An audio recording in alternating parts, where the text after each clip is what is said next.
with both a heavy heart and renewed determination. Our country is hurting. Our people are suffering. And this suffering is not accidental. It is the direct result of poor leadership, misplaced priorities, and a betrayal of public trust. Yet, even as we acknowledge the pain, we must never lose sight of our power to change things. I'm here today not to lament, but to lead a revolution of hope, to remind you the Kenyan spirit is unbroken, and that the dream of a better nation still burns brightly in our hearts. Wazalendo wenzangu, please listen clearly. Hope is alive, and together we shall reclaim our country, we shall rebuild our economy, and restore the dignity to every Kenyan household.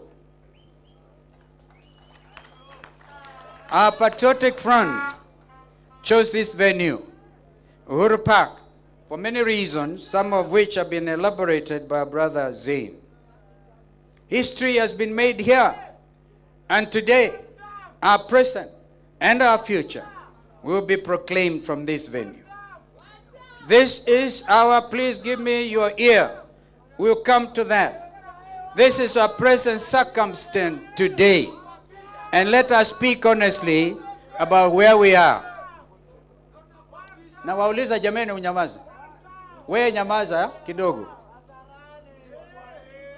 Each day dawns with a new levy, a new penalty, and a new heartbreak. We pay taxes for services we never receive. No jobs, no medicine, no food, and no relief. This is not taxation for development.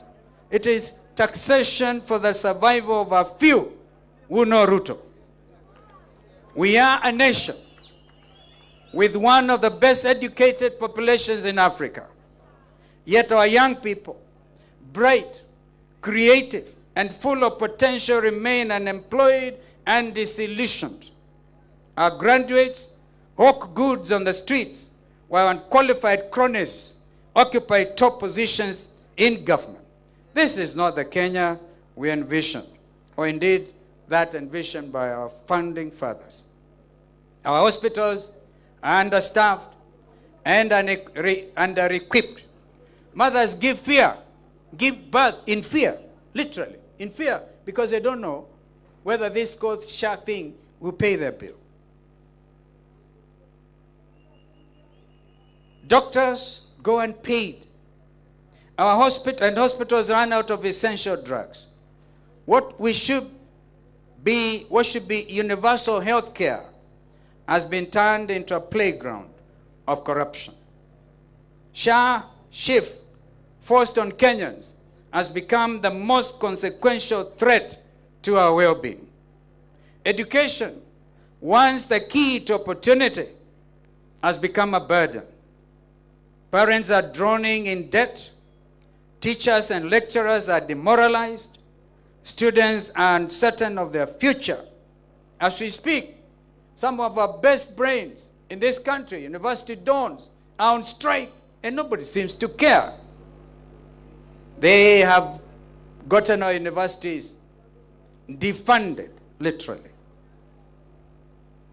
A government that toys with children's education has lost its moral compass. And what of our economy? Once a beacon of growth, it now lies in disarray.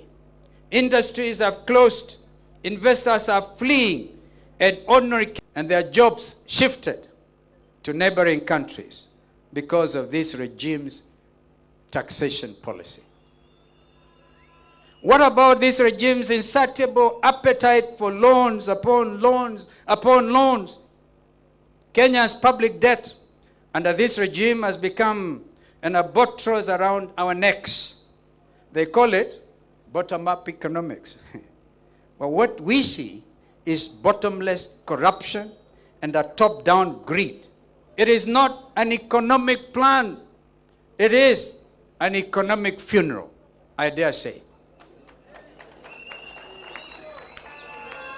This regime has attempted to capture all institutions to do their unconstitutional bidding. They have captured Parliament, and that is why today it stands impeached.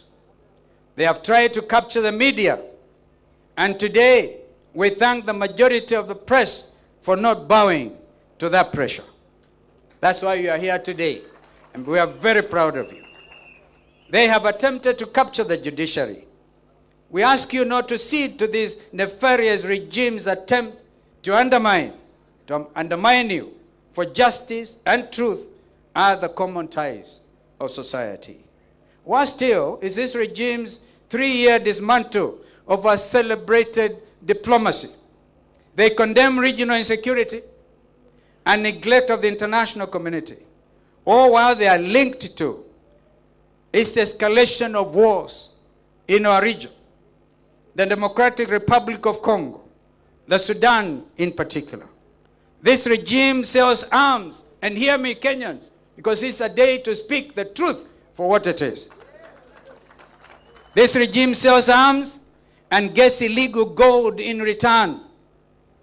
Honestly, what you are witnesses to is a horror movie directed by a know-it-all director who is a star and the supporting cast of his own show.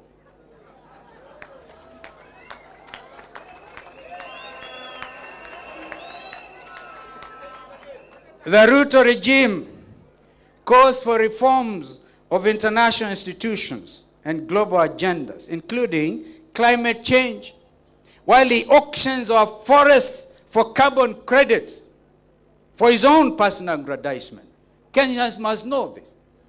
Even our forests, our national parks are up for auction. The very oxygen we actually breathe. Most heartbreaking of all is the plight of our young people, the Gen Z generation, bold, creative, and courageous, took to the streets to demand justice, to demand jobs, to demand dignity and accountability. But their voices on June 25th, 2024, were met not with dialogue, but with bullets and intimidation. A government that silences its own children has lost the right to lead. Wazalendo wenzangu. But I stand here to tell you, we are not doomed. Kenya can rise again, and Kenya will rise again. Under a patriotic administration, and together with our partners, we shall build a nation that works for all, not for a select few. We will deliver a 24-hour economy that ensures all of us are part and parcel of growing our basket, and together we shall lower the cost of living.